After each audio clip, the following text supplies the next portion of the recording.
Okay, so first of all, thanks, Loops, for inviting us.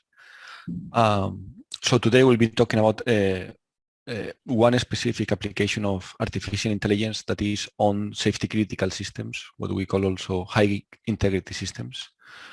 So we're going to start with a short description of what we do and who we are. Then we will make an introduction to high integrity systems. And there we will be talking about, when AI enter into play into the high integrity system domain. Then I'll be talking about the real-time guarantees for high integrity systems that we also refer to them like safety related. And my colleague Jaume will be talking about robustness against hardware failures for high integrity systems. So in short, what we are a research group in the Barcelona Supercomputing Center. Our main area is computer science. We are both computer scientists. Also, Jaume have a degree in humanities, but we are mainly computer scientists. And in our group, most of the people is computer scientists. We have some mathematicians and also some people working in AI, but the center of gravity is computer science. So in the broad area of computer science, we focus in high integrity systems that like those you can find in planes, in cars, in satellites, or in trains. And there, our goal is to make them more safe and time predictable. I'll be talking about time predictability in some few slides, but these are the two main goals we are after, right? And we want to do that in order to adhere to safety standards. The way in which we do that is basically as a part of European projects, projects with the European Space Agency, and some private projects with company. And this is what we try to capture here in this slide, in which we put some of the logos in the projects we have been working on. But going back to the technical part, so let's start talking a little bit, like 2-3 slides on to high integrity systems. So the main difference between high integrity computing systems and the systems you have in your laptop, in your mobile phone, whatever, is that a malfunction of the system can cause death or serious injury to people, could damage the equipment itself, or can generate environmental harm. So in order to deal with that, when you design hardware and software for critical systems, you follow a well-defined verification and validation process to guarantee that you are fulfilling with all the safety goals. And this is defined in the safety regulations. You have safety regulations for planes, for cars, and for trains, as you can see here. And somehow,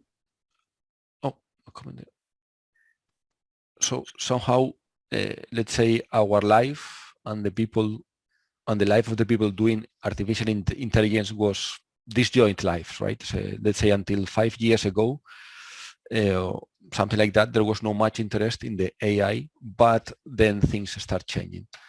And the main thing that changed that is the will to get some autonomy. In all these domains we have been telling you before, and many other domains, there is an increasing need to have autonomy. And when it comes to autonomy, it is well known that artificial intelligence-based algorithms are the best ones. So here is where our worlds start getting together, okay? And what we have been doing from our position as computer scientists is try to cover some of the main gaps we see now when it comes to really embrace artificial intelligence in safety critical domains. So these gaps are the 3 ones we are showing in the bottom part of this slide here. So the first one relates to correctness of the, let's say, algorithm itself, then provide that there are sufficient and sustainable performance.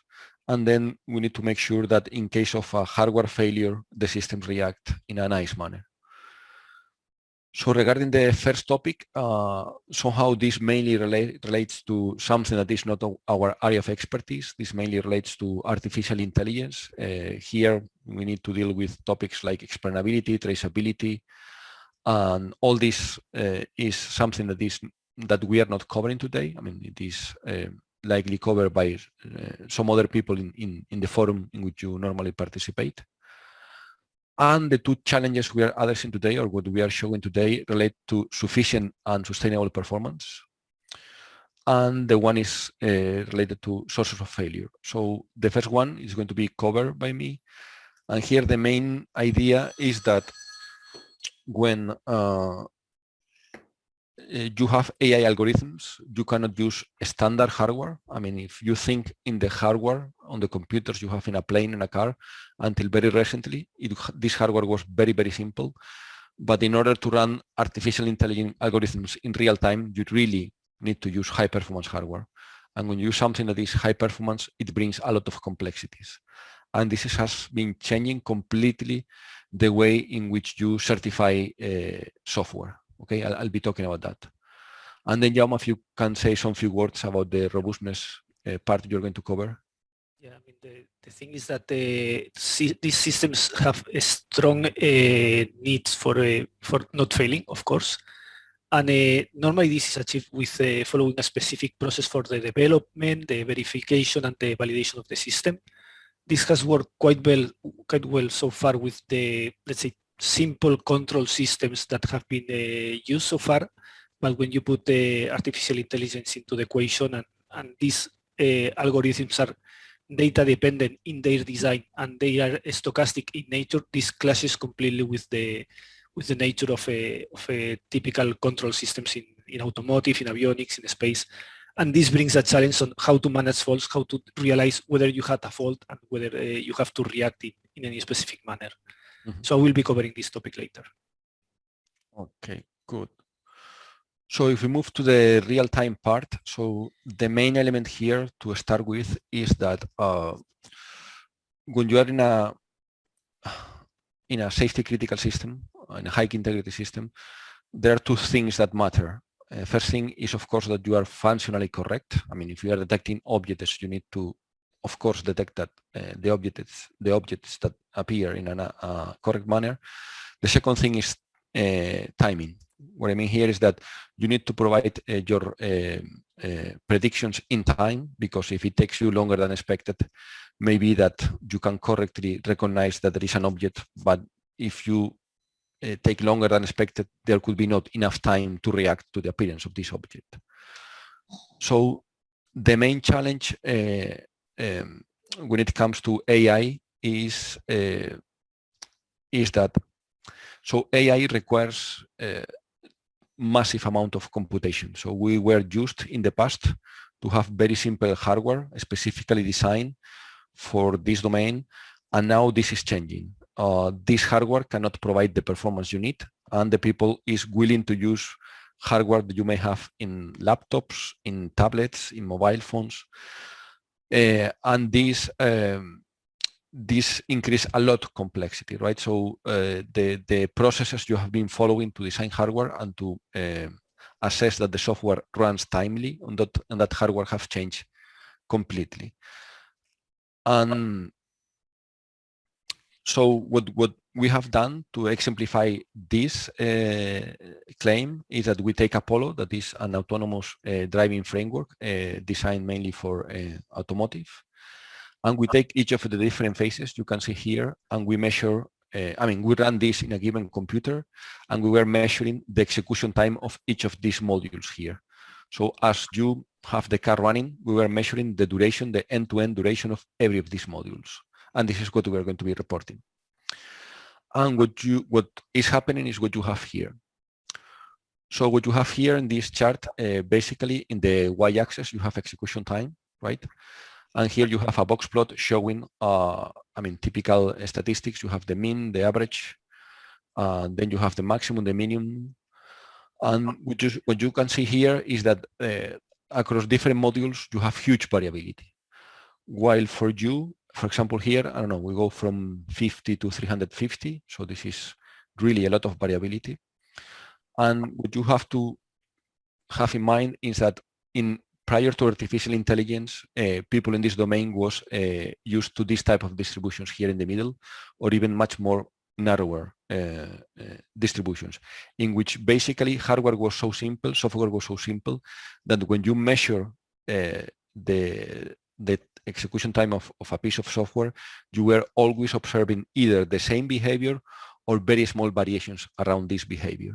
And now the main problem we have for these people is that you present them with this huge variation, and this is very disruptive in the mind of someone making safety critical systems.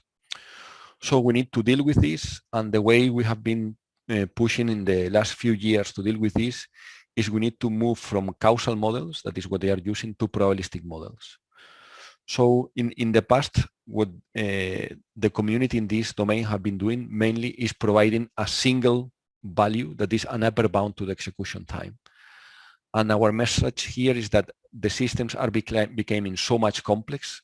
In fact, the software for artificial intelligence already embed some stochastic behavior that you should be using probabilistic models instead of causal deterministic models. So, and we have been trying to convince people in our community showing results like this. So what you have here basically is in the bars, you have the histogram of execution of the different modules. And the black line is the cumulative distribution function. And what we are showing here, it's something that for you, again, may seem natural, but for people in this domain, it's not. That is that, I mean, you can see huge variabilities for some of these modules. If you take the minimum and the maximum, you see huge variability. And also you can see that there is no a pattern. You know, every module seems to have a different behavior. So you may have something like a step function. Here you may have something like an exponential here. Then here you have something that is more linear. So we need to have some type of probabilistic model that are non-parametric and do not depend on the particular distribution under analysis. So, and the work in recent years for us have been mainly using extreme value theory as one potential technique to deal with this, let's say, non-deterministic behavior that we were observing in the previous slide here. Okay. And I'm not going to enter into details, but the basic idea is that you take a sample of the execution time, meaning that you have the system under operation for some time. You collect some measurements of the system, and then with this you try to make predictions. And the predictions you are going to observe are in this form. So predictions, here you have in the y-axis the probability, and here you have execution time. And what this is telling you is the probability that your program takes longer than a given execution time. For example, here for the prediction module, you can have here, the black line represents the estimation provided, and these are the confidence intervals. And what we are convincing people is that the way in which we should look in the future to timing analysis is via statistical estimates like this. So until very recently, people were providing just a single value. So you were providing here a vertical line saying your program cannot take longer than this particular value, whatever, I don't know, 1 million cycles or, you know, half millisecond. So first, we cannot do that because if we go for that approach, we will provide an upper bound that would be simply too pessimistic. And our work has been trying to convince them that we need to go for a probabilistic approach. So how you are encapsulating the confidence and the confidence you have in your outcome in this probability here, right? And again, we are still halfway in our domain because there are a lot of people with a huge background on let's say, deterministic systems. But I think that we are getting there. I mean, soon you will be more and more works using these probabilistic estimates for the response time analysis. And I think with this, I cover my part. So Jaume, if you want, you can start sharing the slides now. The slides full screen, right? Yes. Okay. So let me talk about the work we have been covering and in which we are working on robustness against failures for these high-integrity systems. So first, let me put you in context, and with the pointer it will be easier. You can just visualize this as a system. I mean, this FX would be, let's say, the functionality that you want to protect in your system. You don't want it to fail because of any type of a physical failure. I mean, something related to radiation or a defect or any kind of thing like this. Just forget about input data and the output data, because this is normally easy to protect. So what is a challenge is protecting this functionality. The way this has been done so far has been building on what we call a redundancy. So we duplicate the functionality, but this works until we have a fault, affecting both of them in the same way. So you can imagine this as an electric circuit, and if you have any problem in the clock or the voltage that is feeding both of them, what it may happen is that this is causing an error in both of them. They both provide an erroneous value, but since they have the same state and they have the same fault, this erroneous value can be identical. So when you are checking whether the result is correct, you conclude that the result is correct because the outputs match, and this is a problem. Okay, I mean, of course, this is something that cannot happen. Then the way to manage this situation in safety-related systems is moving to the use of redundancy with diversity, meaning that these two instances are not identical. So there are many ways to get this diversity, but the idea is that if they are not identical, whenever you have a fault, even if the output of both instances is erroneous, it will be different. I mean, the probability of it being identical can be really ignored.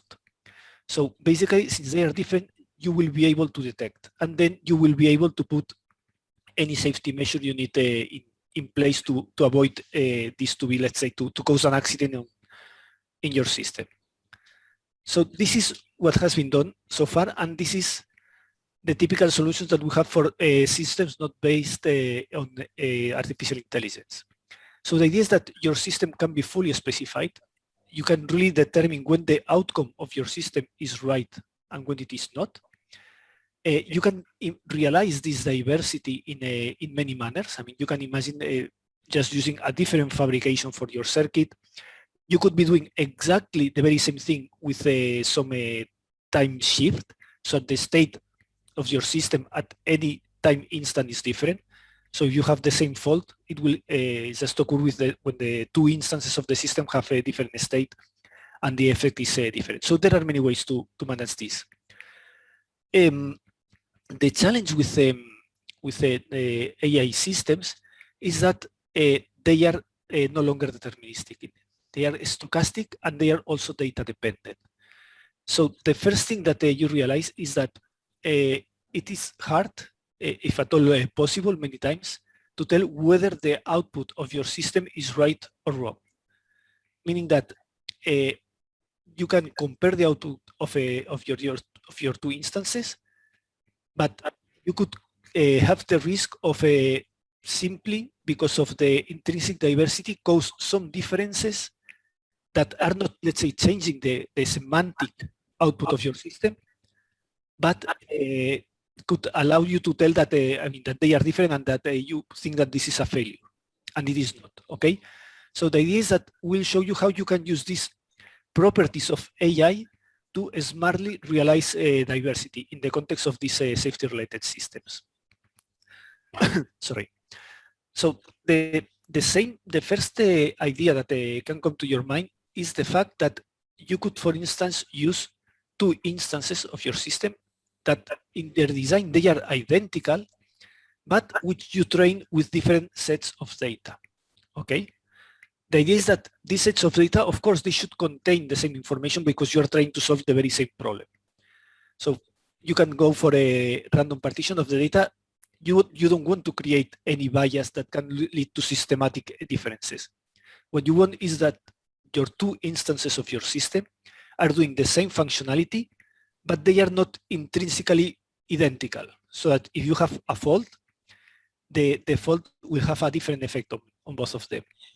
However, this leads to something that is, let's say, not usual in this type of systems, critical systems, that you will have two different outputs, in this case y and y prime, and they can be both correct despite being different. Okay? In a regular, for instance, automotive system, if you have two different outputs, you regard this as an error. In this case, this is not an error. So basically, you need to realize whether they are semantically identical or not. Just whether they are identical or not will depend a lot on the functionality, will depend a lot on what you can afford as a correct or wrong behavior. And just to put an example, let's consider a deep neural network used for a camera-based object detection system.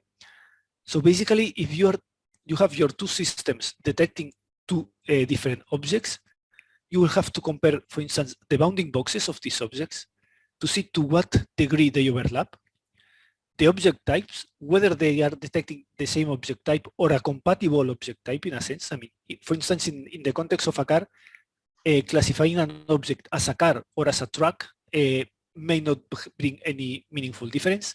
However, if you classify an object as a car or as a person, it may bring a difference. Basically, because the object is, let's say, is not a vehicle, and it's subject to different safety implications in a sense. And then also you will have to consider, for instance, the confidence level on the detection. Of course, I mean, if you set a threshold on what is regarded as a real object and what is not, if both, let's say, units are detecting the object with a, let's say, a confidence that is in both cases above or in both cases below the threshold, you may be confident that they are detecting, let's say, with a similar confidence. But if one is above and one is below, you perhaps need to allow some degree of let's say, of a margin, not to just claim that there's an error because one of them is detecting the object with a 51% probability and the other one is with 49, okay? So these are characteristics of AI algorithms that can be leveraged in this context. And you can do a comparison that is taking the, let's say, the stochastic nature of the process. I mean, that the bounding boxes will be likely similar, but not identical. The object types typically will be the same or likely compatible, and the confidence levels will be, let's say, close enough so that you can claim that they are detecting the very same object. And if this is not the case, then you can regard the situation as an actual error. A different way to reach this diversity would be, instead of using diverse training data for the units, would be using the same training data and, for instance, use diverse models to implement the same functionality, okay? So you can use different neural networks that are designed to solve the same problem.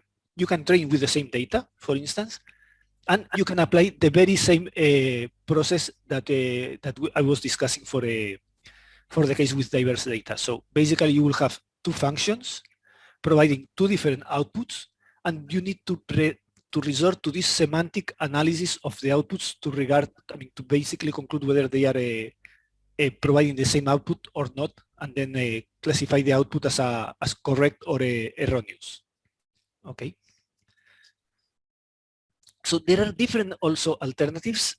So far I've been talking about, let's say, two comparable systems doing the same function redundantly, but in the context of safety-related systems, you may also have what is called a supervisor or a monitor, meaning that you have your main functionality and you have a module that, even if it cannot implement the full functionality, it is good enough to tell you whether the result of the main module is correct or not. How can we realize this in the context of AI? Basically, what we can set up here is a simpler neural network, or let's say an alternative that in essence is cheaper than the main one in terms of energy consumption, area, and all these things that, let's say, in the context of safety-related systems matter because they are highly sensitive to cost. Of course, here, you know that the output of this one is only useful to validate the one from the main module, but the output, the real output of the system, is the one from the main module. Then, again, how to detect whether these two different outputs are compatible, whether they are telling you basically the same. Again, the solution, the direction that needs to be pursued for this comparison goes in the same line as we discussed before, allowing some degree of flexibility for the bounding boxes, for the object types, and for the confidence levels.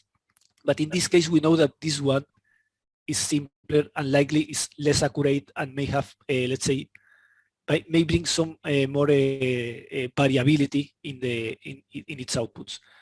So in essence, what we'll have to do is the very same thing we were doing before, but using more relaxed constraints when comparing the output of these two systems. But of course, I mean, what cannot happen is that an object that is extremely evident for this system is regarded as not existing, or let's say extremely unlikely for this other system. In this case, we'll be classifying this as an error.